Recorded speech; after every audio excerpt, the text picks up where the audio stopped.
আপনারা যারা বিএনপি নেতা ইলিয়াস আলীর অপেক্ষায় আছেন তাদের জন্য দুঃখজনক সংবাদ, তাকে অনেক আগেই হত্যা করা হয়েছে। আসসালামু আলাইকুম, বিসমিল্লাহির রহমানির রহিম। আমি বাংলাদেশ পুলিশের একজন কর্মকর্তা এসআই মাসুদ রানা। আমি আপনাদের কাছে কিছু তথ্য তুলে ধরতে চাই, যেটা বাংলাদেশের মানুষ অনেক দিন ধরেই জানে না, বা তারা এই প্রশ্নের উত্তর খুঁজছে অনেক বছর ধরে, কিন্তু কোনো উত্তর খুঁজে পায়নি।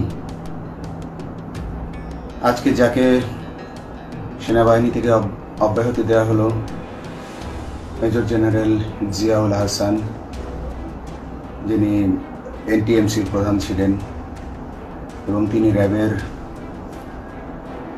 অতিরিক্ত পরিচালক ছিলেন। অতিরিক্ত পরিচালক অপারেশন, তিনি মেজর থাকতেই র্যাবে ছিলেন এবং বাংলাদেশে যত গুম খুন হয়েছে বিএনপি সহ অন্যান্য যারা অ্যাক্টিভিস্ট, সেই গুম খুনের সাথে জড়িত এই জিয়াউল হাসান। অনেক নেতাদেরকেই র্যাবের কালো গাড়িতে করে সিভিলে ধরে আনা হতো, এনে র্যাব 1-এর গোপন আস্তানায় তাদেরকে আটক রাখা হতো। এরপর তাদেরকে সময় মতো অজ্ঞাত স্থানে নিয়ে তাদেরকে হত্যা করা হতো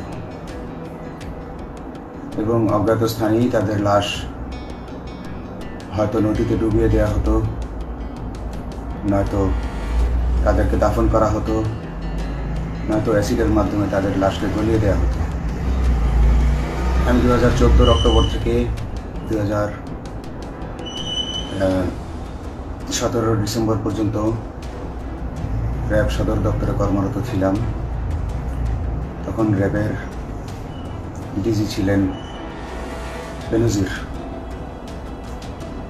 যিনি আজকে দেশের হাজার হাজার কোটি টাকা চুরি করে, পুলিশের হাজার হাজার কোটি টাকা চুরি করে পালিয়ে গেছেন বিদেশে।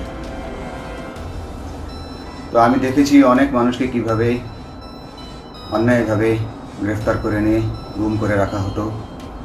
আমি রিসেপশনে ডিউটি করতাম। গুম হয়ে যাওয়া মানুষের স্বজনেরা আমার কাছে আসতো, কিন্তু আমাদেরকে কঠোর নজরদারিতে রাখা হতো। সিসি ক্যামেরার আওতায় ছিলাম, তাদের সাথে আমরা ওভাবে কথা বলতে পারতাম না। তাদেরকে কোনো তথ্য দেওয়া নিষেধ ছিল আমাদের জন্য, কিন্তু তাদের স্বজনরা আসলে এসে যখন এখানে কান্না করতো, আমি নিজেকে ধরে রাখতে পারিনি।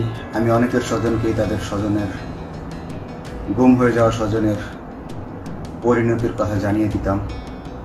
বিশেষ করে যাদেরকে মেরে ফেলা হতো, খুন করা হতো, তাদেরকে আমি খারাপ সংবাদটা দিতাম না, কিন্তু যাদেরকে বন্দি করে রাখা হতো, যেমন বিএনপি নেতা সালাউদ্দিন আহমেদকে যখন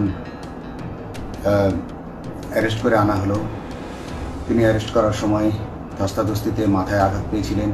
তাকে র্যাব 1-এর গোপন কক্ষে আটক করে রাখা হয়েছিল দীর্ঘদিন।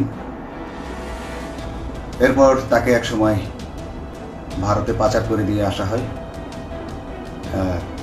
তাকে অজ্ঞাত কারণে হত্যা করা হয়নি। তার ফ্যামিলি এসেছিল, তার স্ত্রী হাসিনা আহমেদ, তার ভাই গিয়াসউদ্দিন আহমেদ, ওনারা আমার কাছে বেশ কয়েকবার এসেছেন। আমি কয়েকদিন ওনাদের এই উদ্বেগ উৎকণ্ঠা আমার সামনে বসে কান্নাকাটি দেখে আমি থাকতে পারিনি।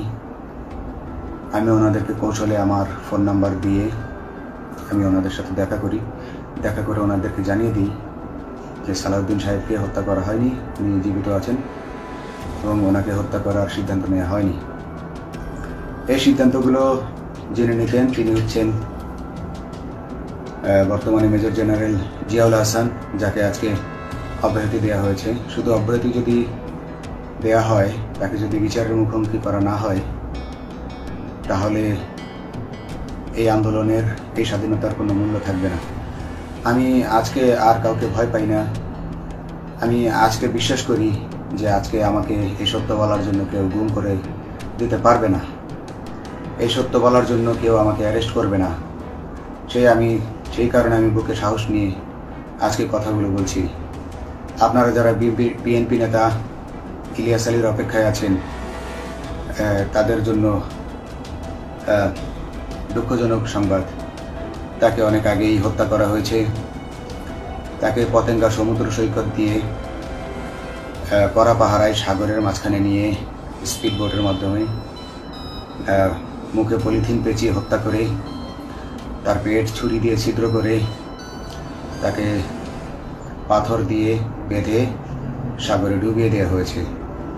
শুধু ইলিয়াস আলী নয়, অনেক নেতার সন্ধান যারা আজও পাননি। কিছু মানুষ তো ঘর থেকে উদ্ধার হয়েছে, কিন্তু যাদেরকে আপনারা পাননি তাদের সবার এই করুণ পরিণতি হয়েছে। আমি যদিও তারা এই কাজগুলো অতি গোপনে করত এবং র্যাবের অন্যান্য শাখার কর্মরত কর্মকর্তা কর্মচারীরা এটা জানতো না, কিন্তু আমি অত্যন্ত বিচক্ষণভাবে আমি এই খবরগুলো নিতাম, কারণ আমি জানতাম এগুলো একদিন আমি প্রকাশ করতে পারবো। এবং এই দিনটার অপেক্ষায় ছিলাম আজকে এত বছর, মানুষের কাছে সত্য প্রকাশের। বাংলাদেশের মানুষ জানুক যে কারা খুনি, কারা এত মানুষকে গুম খুন করেছে, এই দেশ থেকে এই দেশে ত্রাসের রাজত্ব কায়েম করেছে। তারা মাদকের ক্রসফায়ারের নামে যে হত্যা ট্র্যাডিশন চালু করেছিল, এই ট্র্যাডিশনের উদ্দেশ্য ছিল বিরোধী দলের লোকজনকে হত্যা করা। কারণ পুলিশ এবং সেনাবাহিনীর অনেকেই মানুষ হত্যা করতে ভয় পেত, তারা এটাতে অভ্যস্ত ছিল না। অনেকেই অনেক সাহসী, কিন্তু একটা মানুষকে হত্যা করার পর তারা আর ঘুমাতে পারতো না, তাই তারা এসব কাজ করতো না। কিন্তু খুনে হাসিনা কিছু মানুষকে এভাবে হত্যা করতে করতে পুরস্কৃত করার মাধ্যমে হত্যা করতে অভ্যস্ত করে ফেলে। তারাই এই গ্রেফতারকৃত এই গুমকৃত মানুষদেরকে গুলি করে হত্যা করত। এবং তারা এতটাই নিষ্ঠুর যে তারা এক একজন কয়েক শত করে হত্যা করেছে।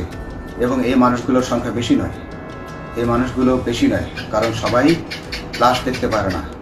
একটা মানুষকে খুন করার পর লাশের যে ছটফটানি এবং মাথায় গুলি করার পর মাথার যে বিকৃত অবস্থা, এই জিনিসগুলো আমাদের অনেকেই আমরা সহ্য করতে পারি না। তাই আমাদের মধ্য থেকে কিছু হায়নাকে বেছে নিয়ে তারা একটা টিম গঠন করে। তাদেরকে র্যাব সদর দপ্তরে বেনজির আহমেদ প্রতি মাসে পুরস্কার দিতে ডাকতেন এবং প্রত্যেকটা র্যাবের বিভিন্ন শাখায় এরকম দু একজন রাক্ষস ছিল যারা মানুষকে শ্যুট করত, গুলি করত, হত্যা করত এবং গুম করত। তারা এখনো আছে। তাদেরকে আমি নতুন সরকারের কাছে দাবি জানাবো, তাদেরকে বের করতে হবে, তাদেরকে বিচারের আওতায় আনতে হবে। না হলে এত শহীদের বিনিময়ে যে ফ্যাসিবাদ থেকে, যে স্বৈর শাসন, যে খুনি হাসিনার হাত থেকে আমরা মুক্তি পেয়েছি, সে মুক্তির প্রকৃত মূল্য আমরা পাবো না, প্রকৃত স্বাদ আমরা পাবো না। এই খুনিদেরকে বের করতে হবে, এই খুনিদেরকে বের করে আইনের আওতায় আনতে হবে। বাংলাদেশ পুলিশ কখনোই গুলি করতে অভ্যস্ত ছিল না। আপনারা জানেন একসময় পুলিশ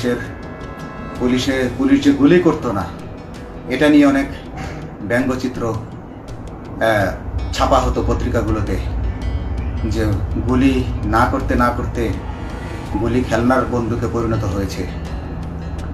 তো কিন্তু সেই নিরীহ পুলিশকে রক্তপিপাসু হিসেবে শেখ হাসিনা তৈরি করেছে।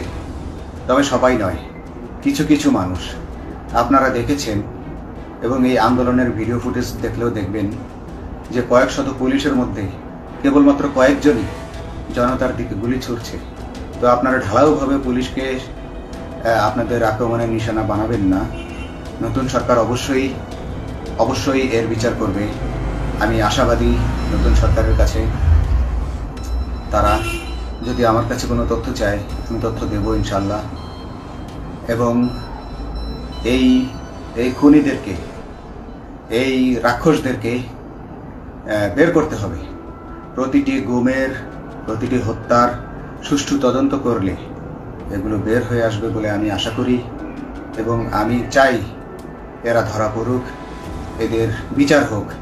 না হলে এরা যুগে যুগে এই রাক্ষস যুগে যুগে রয়ে যাবে, আমাদের মাঝেই তারা লুকিয়ে থাকবে এবং যুগে যুগেই তারা মানুষের রক্ত পান করেই যাবে। পুলিশ বাহিনী মানুষকে সেবা করবে, এটাই হওয়া উচিত পুলিশের ধর্ম। পুলিশের ধর্ম হবে মানুষ পুলিশের জন্য, পুলিশ মানুষের জন্য। উন্নত রাষ্ট্রের পুলিশ মানুষ যেভাবে পুলিশকে ডাকলেই পুলিশ 5 মিনিটের মধ্যে ছুটে যায়, তাকে সাহায্য করে। আমরা বিভিন্ন ভিডিওতে দেখি যে পুলিশ হাঁসের বাচ্চাকে রাস্তা পার করে দিচ্ছে, একজন অন্ধ মানুষকে রাস্তা পার করে দিচ্ছে। বাংলাদেশের পুলিশ এমনটাই করতে চায়, আমরা এমনটাই করতে চাই, কিন্তু সেই পরিস্থিতিতে আমাদেরকে রাখা হয়নি। আমাদেরকে রাখা হয়েছে দৌড়ের উপর, আমাদেরকে রাখা হয়েছে বিভিন্ন অন্যায় কাজের উপর, বিভিন্ন অন্যায় আদেশের উপর।